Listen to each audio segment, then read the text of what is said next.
নামও লেখা আছে। মাম্পি বিরিয়ানি, মাম্পি বিরিয়ানির তরফ থেকে হাজার হাজার ভালোবাসা আমার তরফ থেকে।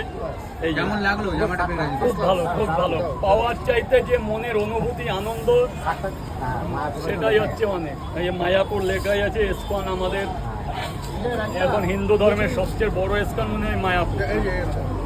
আর বলছি রাজুদা, এটা আমার তরফ থেকে আমি দিলাম, এটা হচ্ছে মায়াপুরের মহাপ্রসাদ, এটাও মহাপ্রসাদ। তো এটা রাজুদা একটু খেলে আমরা খুশি হতাম। এটা তোমার জন্য, হ্যাঁ এখন একটু খেতে হবে তোমার। এটা অবশ্যই এটা রাজুদা তোমার জন্য আমি এনেছি মায়াপুরের মহাপ্রসাদ। এই যে সবার মধ্যে দেখিয়ে দেবো ক্যামেরায় ভালো করে। রাজুদা একটু খাইয়ে দিই, অল্প অল্প, যে কোনো এক জায়গা থেকে অল্প। হ্যাঁ, সবাই যদি কেউ তোমরা প্রসাদ খেলে খেতে পারো। এটা মায়াপুরের